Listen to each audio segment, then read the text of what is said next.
saya akan menjelaskan secara singkat mengenai terms and condition dari IBC 2012 kali ini. Yang pertama adalah essay atau report yang kalian submit nanti harus berisikan bahasa Inggris, dan juga tim yang kalian berisikan 3 orang, dengan juga boleh ada 1 mentor mendampingi tim kalian. Satu universitas boleh mengirimkan lebih dari 1 tim.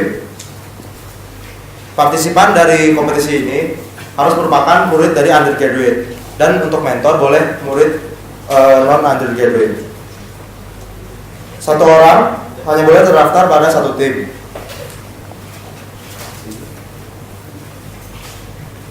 Paper merger and acquisition atau merger and acquisition report harus original dan juga melampirkan semua lampiran, dan juga tidak boleh ada plagiarism. Semua partisipan harus memakai pakaian formal dalam acara ini, dan juga membawa 1 laptop beserta 1 modem selama berlangsungnya acara IBC. Setiap partisipan diharapkan dapat mengikuti segala rangkaian acara yang telah dipersiapkan oleh panitia.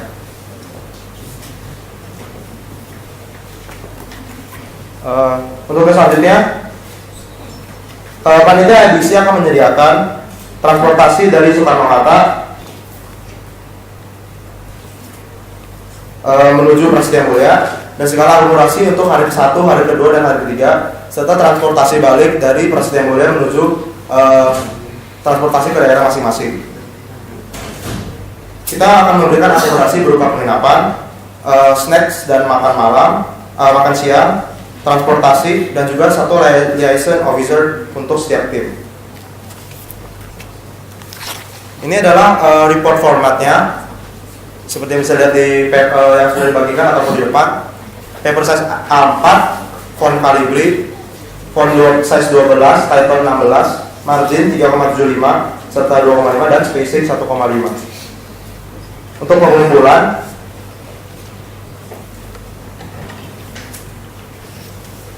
partisipan dapat waktu 30 hari dari hari ini. Karena hari ini tanggal 10 April, maka pengumpulan ada 10 Mei. Paling telat jam 12 malam, jam 23.59. Paper akan dikirimkan ke email kami, yaitu ibcpmbsid@gmail.com.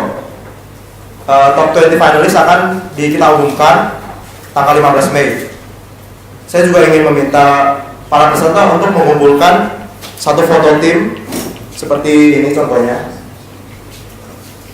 1 foto tim di spot terbaik universitas yang kalian tempat kalian belajar.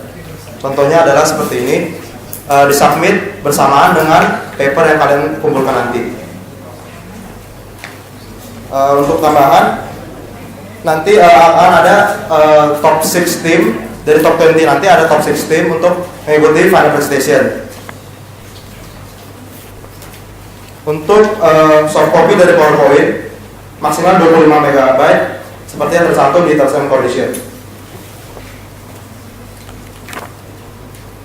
Setelah nanti sudah ada top 20, kalian peserta top 20 akan diundang untuk mengikuti technical meeting kedua di kampus ini lagi. Mungkin sekian dari terms and condition. Apakah ada pertanyaan?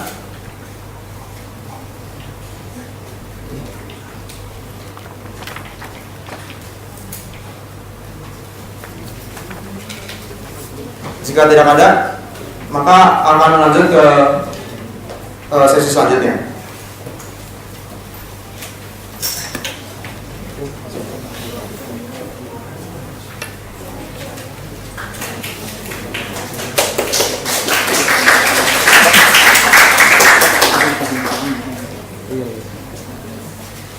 Nah, udah dapet case-nya, udah tahu regulation-nya. Sekarang kami akan mengadakan sebuah seminar mengenai judulnya Valuation 101 dan disampaikan oleh Bu Francisca Taria.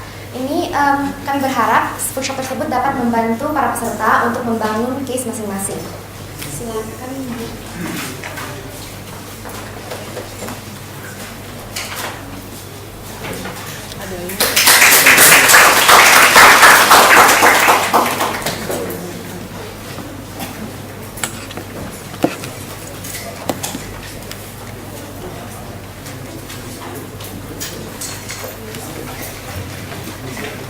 Oke, selamat sore semuanya.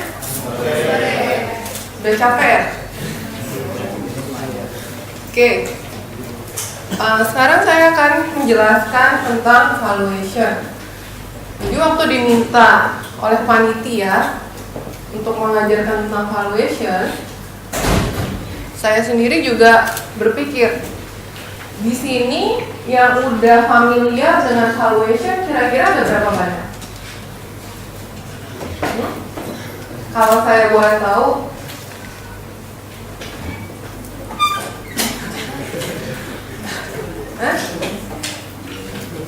yang udah familiar dengan valuation?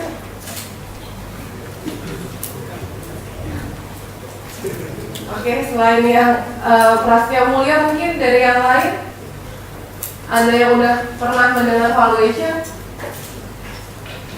Belum pernah? Jadi valuation ini masih belum kebayang mesti ngapain gitu? Ini ada orang kan ya? Nah, kira-kira ada yang udah kebayang belum? Tentang valuasi tuh mesti ngapain aja sih kira-kira?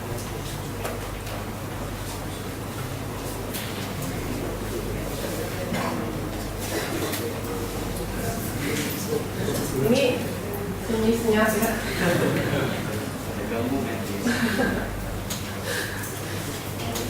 Mungkin yang sesama dosen juga Ibu Aulia. Oke, kalau begitu ya. Bentar ya, di sini akan kasih kalian materi dasar mengenai valuasi. Basically, yang dilakukan oleh valuasi itu adalah dari nilai wajar dari perusahaan. Karena kan kalau kalian mau jadwalkan acquisition, kalian kan mau beli perusahaan orang. Jadi kalau kalian mau beli perusahaan orang, kalian mesti tahu kalian mau beli harga berapa. Nah, nanti juga ini akan menjelaskan bagaimana caranya kalian bisa menentukan nilai wajar. Betul? Iya, kira-kira begitu. Oke, tadi Bu Aulia udah sempat mention valuasi itu hubungannya dengan nilai wajar.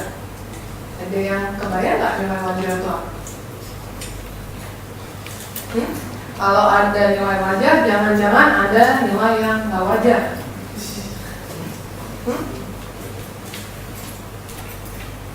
Ini benar-benar nggak kebayang sama sekali ya. Ya udah, kalau begitu berarti judul saya nggak salah-salah banget lah ya. Valuation 101. Oke, saya akan mulai dari kalian tadi udah dikasih case mengenai LPPF dan RALS. Jadi di sini nanti kalian akan diminta untuk membuat yang namanya industri analisis. Kenapa industri analisis penting? Karena kalau mau tahu yang tadi dibilang boleh nilai wajar dari suatu perusahaan, at least kita harus kenal perusahaannya tersebut. Kalau kita mau kenal perusahaannya tersebut, paling nggak kita harus tahu industrinya itu seperti apa. Nah, makanya mengapa industri analisis itu penting di sini. Industri analisis ini nanti memberikan insight tentang apa yang menjadi kekuatan dari suatu perusahaan. Terus bagaimana tingkat kompetisi di industri tersebut. Jadi kalau misalnya kita ngomongin LPPF dan RALS, kira-kira selain dua itu kompetitornya siapa aja dan tingkat kompetisinya seperti apa. Setelah itu ada juga resikonya. Dan di sini dari industri analisis kita bisa tahu bagaimana suatu perusahaan itu mendanai kapitalnya. Kapital tahu kan? Jadi kalau kapital nggak tahu saya bingung. Ya. Oke, apakah perusahaan itu mendanai dari equity atau dari debt? Sehingga kalau perusahaan itu mendanai dari debt, seberapa mampu perusahaan itu membayar hutangnya dia? Nah, gambarannya gini, ya, dari industri analisis ini kita nanti akan masuk ke company analysis sama stock selection. Yang namanya perusahaan yang bagus itu nggak berarti dia merupakan investasi yang bagus juga. Bisa aja dia terlalu gemuk atau terlalu kurus. Makanya di sini saya analogikan dengan ada yang overweight, ada yang underweight. Sehingga di akhirnya kita pengen tahu bagaimana intrinsic value tadi adalah nilai wajar dari suatu perusahaan. Bagaimana nilai wajarnya dia dibandingkan dengan nilai yang ada di market. Kalau nilai wajarnya dia itu lebih rendah dibandingkan nilai yang ada di market, artinya dia overweight atau overpriced. Nah, beberapa perusahaan yang bagus, kebanyakan investor akan memandang dia sebagai investasi yang bagus juga, sehingga menyebabkan harga sahamnya itu menjadi mahal atau overpriced. Sedangkan beberapa perusahaan yang kecil yang nggak terlalu banyak dilihat mungkin punya prospek yang bagus, sehingga dia underweight. In the end kita pengen dia ada di posisi yang ideal. By the way, ini kalau ada yang mau tanya silakan aja ya. Nah, gambaran industri analisis seperti apa sih? Approach-nya sebenarnya ada dua. Ada yang bottom up, ada yang top down. Jadi yang top down itu kita mulai dari kondisi ekonomi seperti apa, makroekonomi, baru kita masuk bagaimana marketnya. Bagaimana kita memforecast marketnya. Dari market ini kita akan masuk ke industri, baru masuk secara spesifik ke perusahaannya. Sehingga kalau saya gambarin, ini bentuknya adalah seperti ini. Yang ini top down. Jadi dari atas yang besar, makin lama dia makin mengerucut. Bentuknya seperti segitiga terbalik. Sedangkan yang bottom up, kita akan mulai dari yang mikroekonomi. Perusahaannya itu seperti apa? Jadi dibalik. Kalau yang top down, tadi kita mulai dari yang ekonomi, kondisi ekonomi seperti apa. Kalau yang bottom up, kita mulai dari kondisi perusahaannya itu seperti apa. Terus dari situ kita akan lihat di mana industrinya. Dari industrinya baru kita berangkat ke marketnya seperti apa. Kira-kira di sini kebayang nggak tentang industri analisis? Jadi mungkin kalau saya bisa kaitkan dengan yang tadi, Rawls mau pakai metodenya top down atau bottom up, itu semua terserah kalian. Jadi industri ini kan industri retail. Industri retail, kalian bisa memperkirakan apakah industri ini sensitif dengan inflasi misalnya. Karena inflasi akan mempengaruhi daya beli masyarakat kan. Sedangkan di industri retail kita ngomong daya beli masyarakat itu sebagai sesuatu yang penting.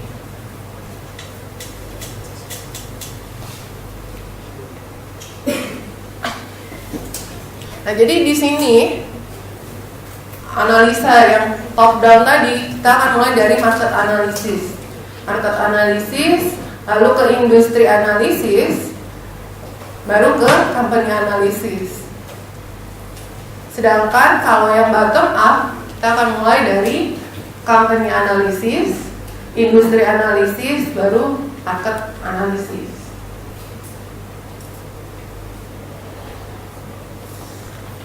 Sampai di sini mengenai analisa industri, ada pertanyaan dulu? Semua udah dapat kira-kira gambaran yang diminta ketika melakukan industri analisis, ya? Pertanyaan, kalau misalkan untuk industri analisis, tools yang paling berguna untuk kita agar kita bisa melakukan evaluasi yang tepat bagi perusahaan yang bergerak di industri seperti ini, tools yang paling utama untuk industri analisis. Oke, kalau untuk industri analisis memang ada beberapa toolsnya ya. Yang paling sering digunakan Kalian bisa menggunakan yang namanya SWOT, strength, SWOT tahu kan ya? Strength, weakness, opportunity, threat. Atau kalian bisa menggunakan 5 forces Porter. Pernah dengar nggak tentang 5 forces Porter? Pernah? Jadi perlu dijelaskan lagi nggak mengenai 5 forces Porter? Basically itu melihat suatu industri dari 5 kekuatan. Yang pertama adalah bargaining power dari customer, bargaining power dari supplier. Terus kita melihat, ada lagi mungkin yang tahu daripada saya ngomong terus? Ya, rate of substitute product sama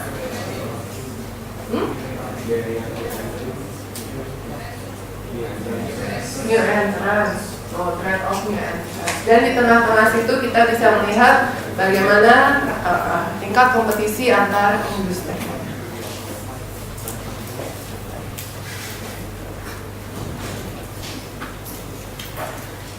Ini yang dari universitas lain, kalau mau nanya nggak apa-apa loh, beneran.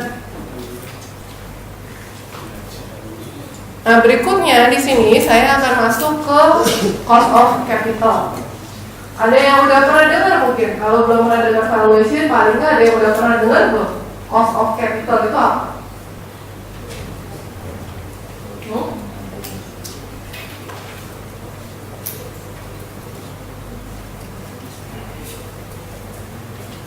Belum pernah dengar juga? Oke lah ya. Kalau cost of capital itu ibaratnya gini, kalau saya boleh menggambarkan dengan contoh yang gampang. Jadi kita kalau mau investasi sesuatu, tentunya kita mengharapkan return, ya kan? Ada imbalan untuk kita. Nah, cost of capital ini menggambarkan imbalan yang akan diterima oleh kita sebagai investor jika kita invest di suatu perusahaan.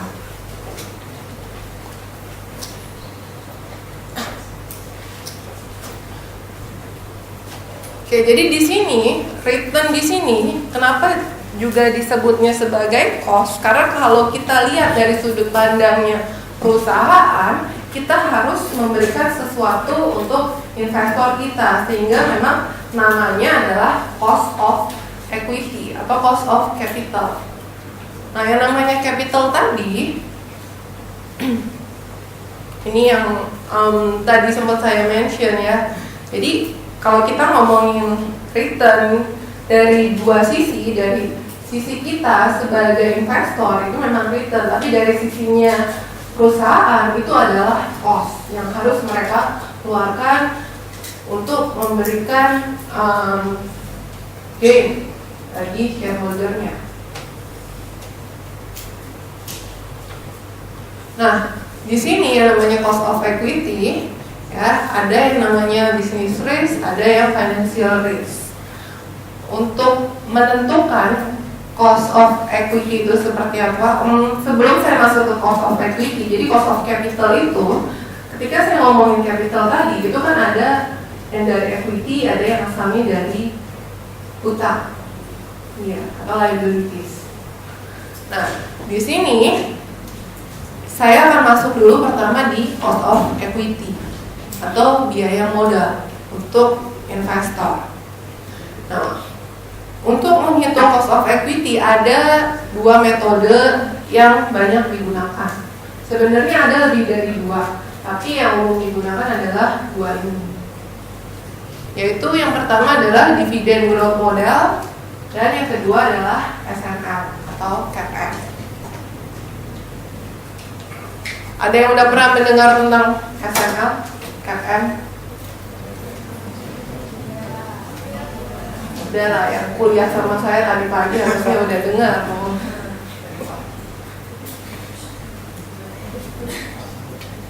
Yang lain udah pernah dengar tentang SNL? Masnya mungkin?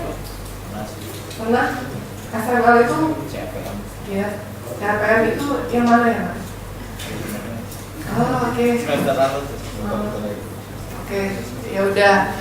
Kalau lupa mungkin ya. Jadi saya akan mulai dulu dari yang pertama, itu adalah dividen growth model. Dimana di sini diasumsikan ya harga saham itu akan dipengaruhi oleh dividen yang diberikan. Sehingga di sini P0 itu sama dengan dividen di tahun yang berikutnya betul dibagi sama cost of equity dikurangin sama growth-nya. Sehingga dari rumus ini saya dapat kalau yang namanya cost of equity itu akan tergantung oleh dividen dibagi harga saham ditambah sama growth-nya. Kedepannya seperti apa? Itu cost of equity yang bisa kita cari dengan menggunakan dividen discount model. Kebayang nggak mengenai teori dividen discount model? Kebayang nggak ya? Oke. Nah yang kedua ini adalah yang paling banyak digunakan, security market line atau capital asset pricing model. Dimana di sini cost of equity itu akan tergantung oleh risk free rate, terus risk premium dari market. Dimana risk premium market itu bisa dicari dengan mengurangi market return dengan risk free rate. Kenapa risk premium ini penting dalam capital asset pricing model? Karena untuk masuk untuk investasi ke sebuah saham, ibaratnya saham itu kan bukan bebas resiko, benar nggak? Ada kemungkinan saham tersebut bisa atau bukan saham, ada kemungkinan perusahaan yang mengeluarkan saham tersebut default atau ada perusahaan itu ada resikonya. Sehingga di sini kalau investor mau masuk, mau invest di suatu saham, dia harus mendapatkan additional return. Kalau nggak dia nggak akan mau masuk. Kalau returnnya sama aja dengan risk free rate, mendingan kita belinya obligasi jangka panjang pemerintah aja, sehingga nggak perlu ini CapEx. Nah, resiko sendiri ketika saya ngomong resiko, yang namanya resiko itu ada resiko yang bisa dihilangkan, ada resiko yang nggak bisa dihilangkan. Resiko yang bisa dihilangkan itu adalah yang spesifik, misalnya hanya ke satu perusahaan aja. Ada yang udah pernah dengar apa yang terjadi sama Kalbe Pharma kemarin? Udah lah ya, udah. Jadi apa yang terjadi sama Kalbe Pharma kemarin itu merupakan resiko yang spesifik karena dia hanya terjadi pada Kalbe Pharma, dia nggak terjadi sama yang lain. Jadi kalau misalnya saya investor yang memegang sahamnya Kalbe Pharma, tentunya saya akan terkena resiko karena adanya berita itu. Lain ceritanya kalau misalnya saya investor yang bukan cuma punya Kalbe Pharma aja, tapi saya mungkin punya saham-saham yang lain seperti Auton, IPA, Asri. Mungkin resiko saya bisa diminimalisir. Nah, tapi ada juga resiko yang nggak bisa diminimalisir. Artinya mau sebanyak apapun portfolio saham kita, ada resiko-resiko yang memang nggak bisa dihilangkan. Misalnya ketika saya ngomongin kondisi ekonomi Indonesia, kenapa? Karena kondisi ekonomi Indonesia itu akan mempengaruhi semua perusahaan yang ada di Indonesia. Nah, resiko yang nggak bisa dihilangkan itu diukurnya dengan istilahnya adalah systematic risk of asset atau beta.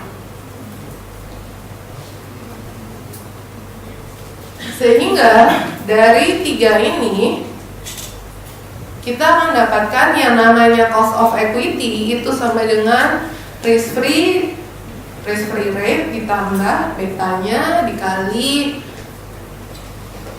di sini adalah dua ini adalah risk premium, selisih antara expected market return dengan risk free. Nah, untuk menghitung beta paling gampang sebenarnya kita bisa lihat di Reuters atau di Bloomberg, itu ada data-datanya. Tapi kalau misalnya kalian pengen cari juga bisa. Beta itu bisa dicari dengan menggunakan rumus regresi. Kalau regresi, tahu kan ya? Saya nggak perlu menjelaskan tentang regresi kan di sini ya. Nah, expected market return sendiri juga bisa dicari. Memang kelemahannya finance ketika kita ngomongin valuasi itu sebenarnya kita ngomongin future kan. Tapi ya kita akan memforecast sesuatu. Tapi untuk forecast itu kebanyakan data yang kita pakai adalah data yang sifatnya itu historical. Kenapa? Karena menurut kita historical itu ada kemungkinan akan berulang kembali.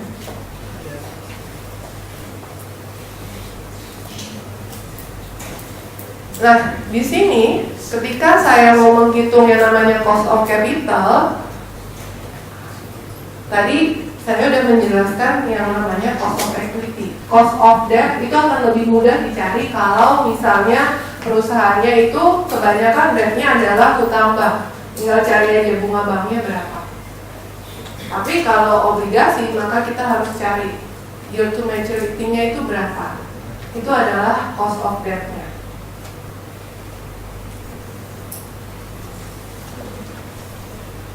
Gimana kalau suatu perusahaan itu punya obligasi dan hutang? Berarti kita harus menggunakan kombinasi antara bunga bank dengan yield to maturity dari obligasi tersebut berdasarkan proporsi hutang yang mereka miliki. Jadi kalau misalnya saya boleh gambar di sini atau saya boleh tulis, ada hutang bank, ada obligasi.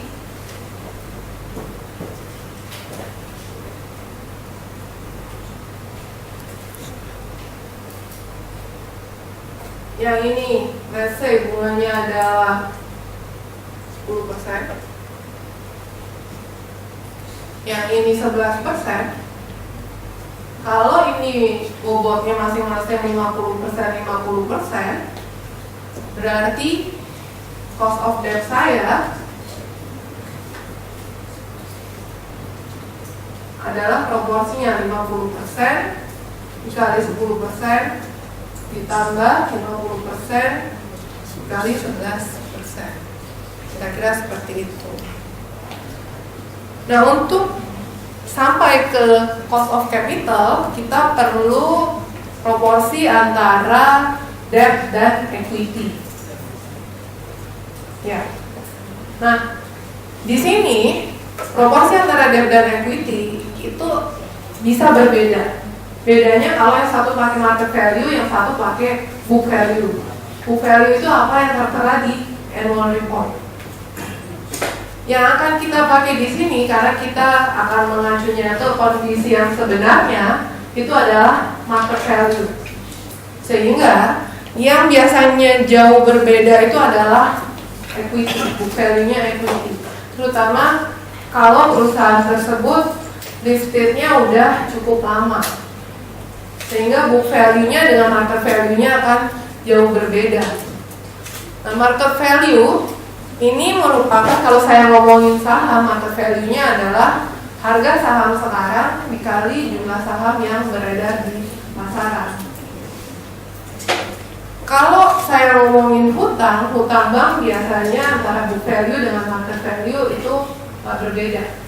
Tapi obligasi bisa berbeda antara market value dengan book value. Karena obligasi juga ada harganya masing-masing. Nah, yang akan kita pakai di sini adalah market value. Kenapa? Karena yang pengen kita cari adalah seberapa banyak yang bersedia dibayar oleh investor hari ini, bukan pada saat perusahaan itu IPO. Nah, dari sini sebelum masuk ke WACC, kita tadi punya cost of debt, kita punya cost of equity. Yang namanya debt itu ada tax benefitnya, sehingga kita harus menggunakan yang namanya after tax cost of debt, karena hutang akan mengurangi jumlah pajak yang akan kita bayar. Sehingga after tax cost of debt itu adalah cost of debt dikalikan dengan 1 dikurangin tax. Nah, kalau cost of equity gimana? Cost of equity berarti yang dibayarkan ke investor itu kan biasanya berupa dividen. Tapi dividen itu tidak dikenakan pajak bagi perusahaan. Kalau bagi investor nanti begitu kita dapat dividen kita akan dipotong pajak. Jadi di sini yang namanya cost of equity itu nggak ada pengaruh dari pajak. Nah, jadi dari semuanya tadi ya, untuk mencari yang namanya cost of capital itu adalah cost of equity ditambah after tax cost of debt. Nah, cost of equity ini ya di sini yang akan kita cari nggak benar-benar kita tambahin semua. Kenapa? Karena capital structure yang perusahaan kalau begini kita asumsiin adalah 200%, 100% dari equity, 100% dari hutang. Tapi yang akan kita gunakan di sini adalah weight-nya. Berapa besar weight dari equity-nya dikalikan dengan cost of equity-nya ditambah weight of debt-nya dikalikan cost of debt-nya. Cost of debt after tax. Kira-kira sampai di sini ada yang mau bertanya atau enggak?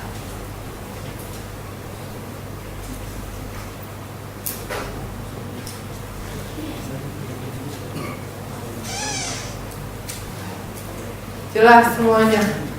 Dan ini mungkin mau tanya? Enggak?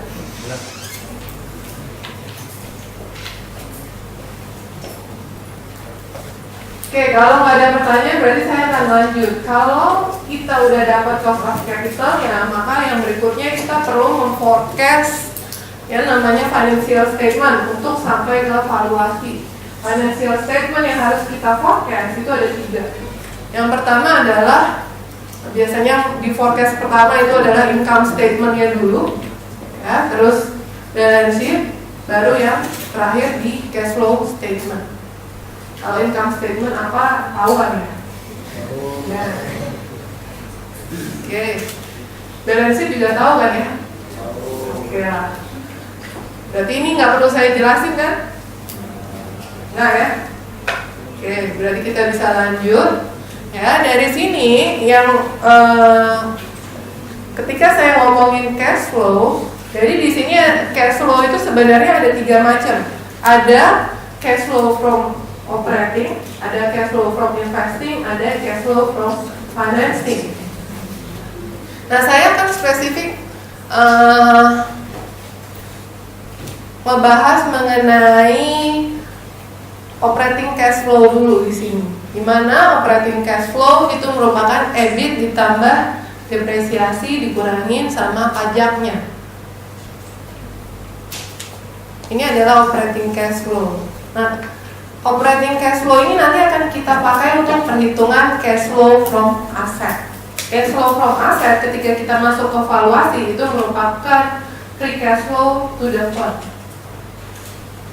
Di mana cash flow from asset itu merupakan operating cash flow dikurangin net capital spending. Net capital spending ini berbicara mengenai expense yang dikeluarkan oleh perusahaan, bukan expense sebenarnya. Biaya yang dikeluarkan oleh perusahaan untuk membeli fixed asset atau bangunan. dikurangin dengan change in net working capitalnya. Nah, free cash flow sendiri asalnya sebenarnya dari sini, dari cash flow from asset. Sebelum nanti saya akan masuk ke free cash flow itu ada dua macam, ada yang free cash flow to the firm, ada yang free cash flow to equity. Tapi free cash flow sendiri dasarnya itu dari sini. Di sini kita mengabaikan yang namanya cash flow from financing. Jadi kita nggak memikirkan apakah cash flow itu dibiayai oleh equity atau oleh utang.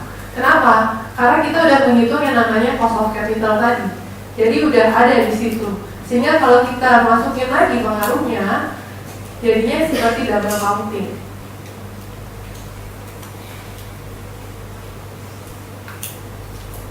Nah, untuk valuasi sendiri sebenarnya selain free cash flow di sini adalah sering juga disebut sebagai DCF atau discounted cash flow. Yang dasarnya itu selain dari cash flow ini tadi, kita akan menggunakan rumusnya NPV untuk mendapatkan nilai wajar dari suatu perusahaan. Ya, selain ini juga ada yang namanya dividend discount model, residual income, dan price ratio. Tapi hari ini saya minta fokus ke free cash flow dan price ratio. Price ratio juga sering disebut sebagai relative valuation.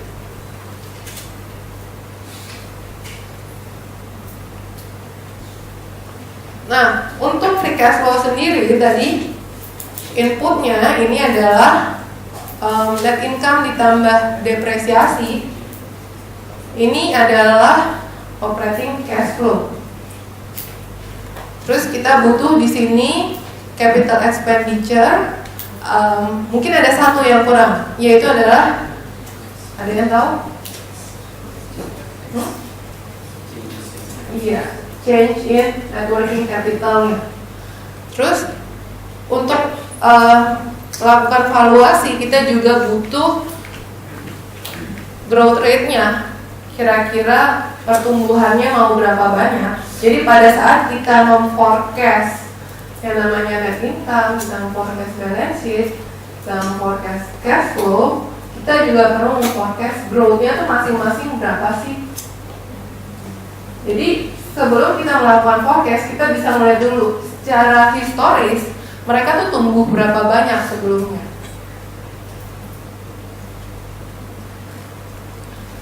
Nah, proper discount rate tadi yang saya maksud adalah cost of capital.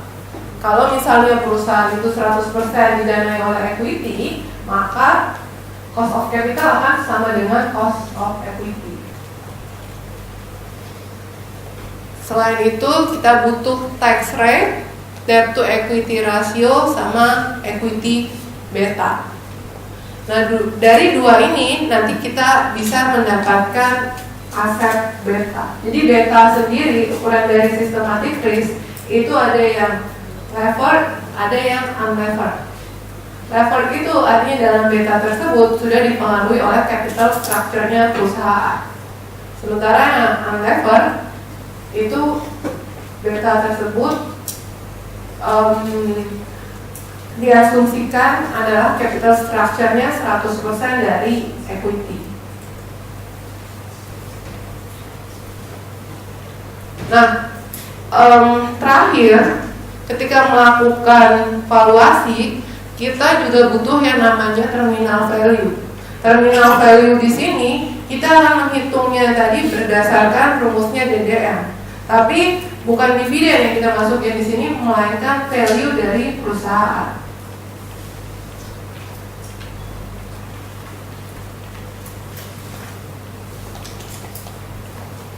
Nah, kenapa depresiasi itu harus ditambahkan? Sebenarnya ketika perusahaan membeli bangunan, mereka kan udah mengeluarkan uangnya semua kan ya.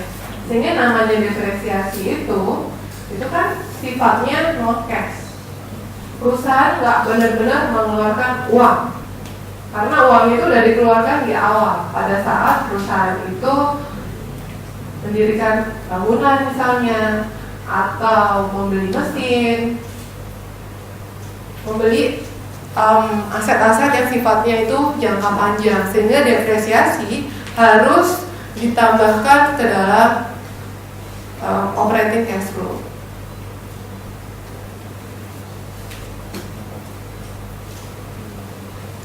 Ini rumus ini ya sebenarnya sama aja seperti yang tadi yang di depan, rumus yang di sini ya.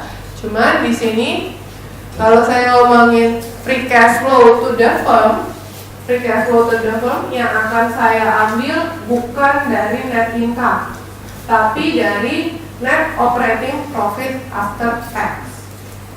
Net operating profit after tax berarti di sini interest itu akan ditambahkan kembali. Kenapa? Karena kita ngomongin free cash flow to the firm. Di net income itu sudah dikurangi oleh interest. Sehingga kalau kita ngomongin free cash flow to the firm, investornya kan berarti bukan cuma shareholder aja, tapi ada juga debt holder. Sehingga nantinya ini kan di diskonnya akan di cost of capital, jadi interest harus ditambahkan. Jadi yang akan kita pakai untuk free cash flow to the firm adalah net operating profit after tax. Sisanya ini semuanya sama, ditambah depresiasi, dikurangin sama capex-nya, dikurangin sama change in net working capital. Untuk depresiasi sendiri yang paling banyak digunakan biasanya straight line, karena itu cara yang paling gampang. Sebenarnya selain straight line itu ada beberapa, ada data planning, ada yang berdasarkan usage-nya. Dimana kalau kita menghitung biaya depresiasi dengan menggunakan metodenya straight line, jadi di sini yang akan kita masukin bukan cuma cost of equipment-nya aja, tapi kalau kita mesinnya itu diantar, itu juga shipping cost-nya dimasukkan dan biaya instalasi mesin itu juga ikut dimasukkan. Lalu dikurangin sama expected salvage value-nya. Expected salvage value yang di sini yang dimaksud adalah kedepannya nilai mesinnya itu, nilai sisanya itu berapa. Lalu dibagi sama perkiraan umurnya.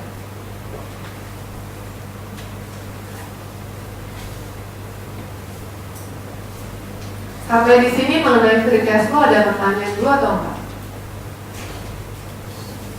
Nggak ada. Ada yang udah kebayang nggak gambarannya? Ketika saya ngomongin free cash flow, di sini bukan cuma 1 tahun aja loh yang saya maksud, tapi kita harus forecast sehingga bisa lebih dari 1 tahun, bisa 3 tahun, bisa 4 tahun, bisa 5 tahun. Kalau kalian rajin mau 10 tahun juga boleh. Tapi ingat, kalau kita terlalu panjang melakukan yang namanya free cash flow itu kan kita itu belum benar-benar terjadi benar. Itu sifatnya masih forecast, sehingga makin panjang makin besar kemungkinan kita melakukan kesalahan. Sampai di sini ada pertanyaan? Paling nggak yang baris depan udah bisa ngobrol lah sama saya, udah bisa kayaknya paham apa yang saya ngomongin dari tadi. Yang lainnya kira-kira gimana? Yang lainnya kira-kira gimana? Udah ada gambaran belum mengenai free cash flow? Dibandingkan yang pertama pada saat saya tanya valuasi itu apa sih? Udah ada gambarannya. Jadi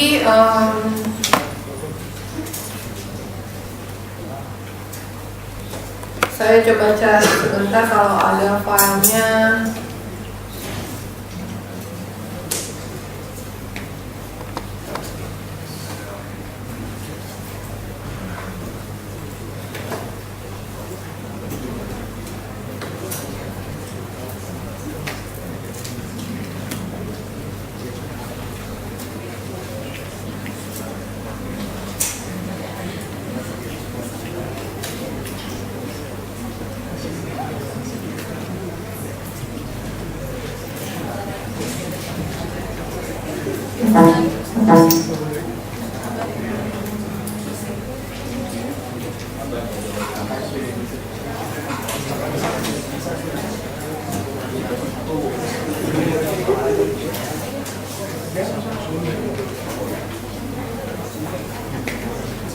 Nah,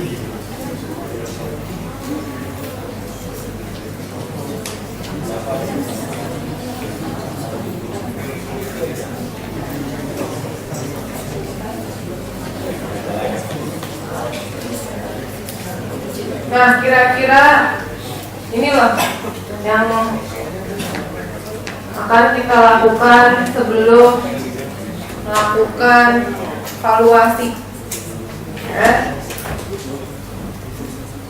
Jadi di sini ini contohnya yang pasti bukan LPPF atau RAL. Oh sorry. Ini contohnya bukan LPPF atau RAL. Tapi ini saya pakai contohnya di sini adalah Label Pharma. Kira-kira ini yang perlu kita lakukan belum melakukan evaluasi.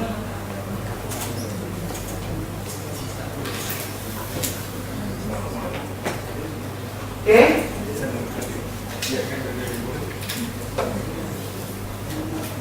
Jadi kalau metodenya DCF memang agak capek ya.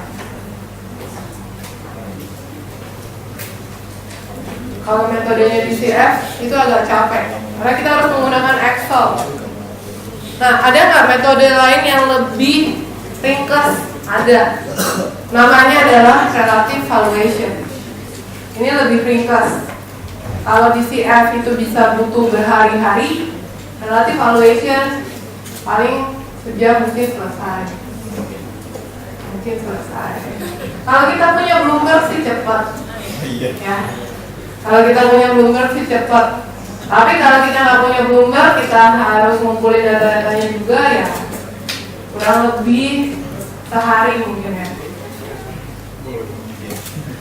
Nah, kenapa sih relative valuation itu penting?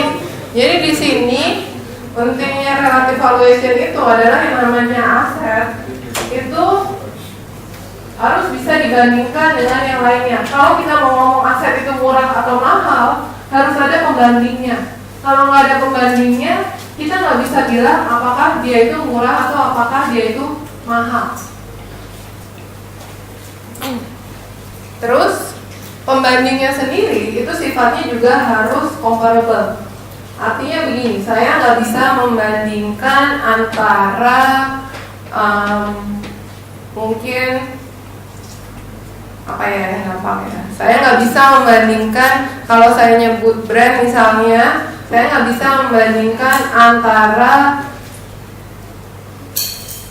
Zara mungkin dengan Gucci karena bedanya terlalu jauh. Ya, jadi itu nggak comparable. Saya bisa membandingkan Zara dengan yang lainnya. Saya bisa membandingkan Zara dengan Pull&Bear, dengan Dorothy Perkins. Mungkin yang cewek-cewek familiar dengan apa yang saya ngomongin ya. Yang cowok-cowok mungkin apa itu. Atau saya bisa membandingkan Nike dengan Adidas. Tapi saya nggak bisa membandingkan antara Nike dengan Prada. Atau kalau buat yang cewek Nike dengan Manolo. Ya, karena itu nggak comparable. Nah, di sini yang namanya relative valuation ini akan mengkonvert market value menjadi value yang sifatnya itu terstandarisasi. Kita akan menggunakan istilahnya itu macam-macam, ada price to earning ratio, ada price to book value, price to sales, macam-macam istilahnya.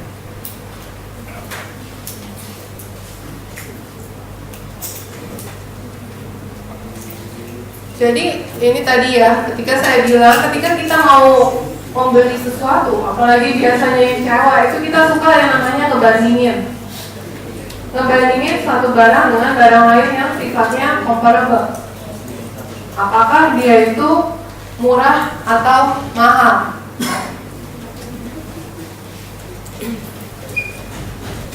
Nah, yang kedua, kelebihannya dia yang pasti untuk mencari relative valuation itu nggak se-time consuming yang DCF. Ini yang saya bilang tadi, price multiples itu yang paling banyak, ya, price to earning, price to book value, price to sales. Sebenarnya mungkin price to cash flow ratio ini nggak terlalu sering digunakan. Yang lebih banyak digunakan mungkin enterprise value to EBITDA, EV per EBITDA. Kalau saya ngomongin price to earning, berarti ya sesuai dengan namanya price to earning itu adalah price, harga saham dibagi dengan earnings per share-nya. Bukan earnings-nya loh ya. Karena kalau ngomongin earnings itu lebih dari satu lembar. Harga yang di sini kan harga satu lembar saham. Sehingga pembaginya harus earnings per share. Berikutnya adalah price to book value ratio atau price to book ratio. Harga saham dibagi dengan book value per share. Jadi book value yang ada di laporan keuangannya perusahaan itu book value secara keseluruhan, bukan book value per share-nya. Karena kita mau ngomongin price to book value, kalau atasnya itu cuman price dari satu lembar saham, maka bawahnya juga harus book value per share per lembar saham, supaya sifatnya itu apple to apple. Selain itu ada price to sales sama price to cash flow. Tapi biasanya yang paling sering digunakan yang dua ini, price to earnings sama price to book value. Ada pertanyaan? Ada pertanyaan sampai di sini? Mungkin saya mau nunjukin, tadi saya sempat cari materi ya di Bloomberg mengenai LPPF dengan RAX. LPPF ya, di sini ada corporate infonya. Kalau dia mau filenya boleh, siapa tahu dia mau ke perusahaannya, datang ke sini ya. Nah di sini juga ada harganya. Harganya adalah 18.950. Paling tinggi selama 1 tahun itu adalah 20.200. Paling rendahnya 13.475. Market cap-nya dia ini adalah 55.294,5 bilion rupiah. Shares outstanding-nya itu adalah 2.917,9 M. Jadi kalau ada yang butuh data ini, mungkin nanti panitia bisa bagiin. Ya, ini adalah gambaran harga sahamnya dari awal tahun 2014 sampai dengan sekarang. Cenderungannya naik.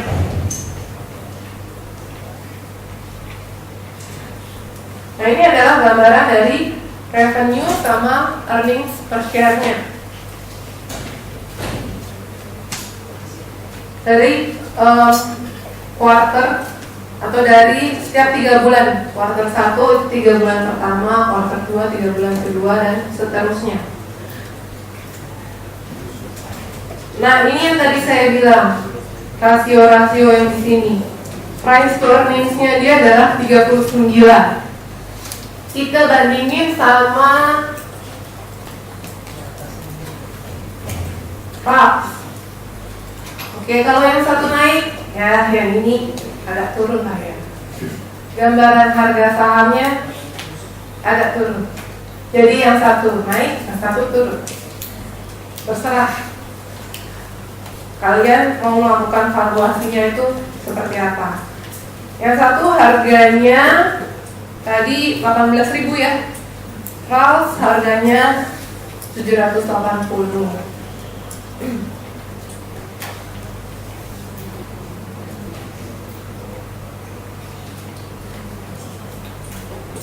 Terus ini adalah gambaran revenue-nya. Sebenarnya secara umum revenue-nya RAX ini naik. Earnings per share-nya mulai stabil lah paling nggak. Nah di sini kalau kita lihat, oke, kalau misalnya matahari itu tadi 3 matahari itu 39, RAX ini 15,6. Jadi kalau kita ngebandingin dua itu aja, kita dapat gambaran kira-kira mana yang lebih mahal dan mana yang lebih murah. Tapi sebenarnya di industri retail sendiri pemainnya bukan cuma Charles sama Matahari, ada juga pemain yang lain. Sehingga kita juga perlu tahu sebenarnya industrinya itu seberapa sih. Ketika kita ngomongin mahal, akan lebih cocok kalau kita ngebandingin dia sama industrinya secara keseluruhan, bukan antara satu dengan yang lain. Tapi yang tadi saya bilang, industrinya juga mesti yang comparable.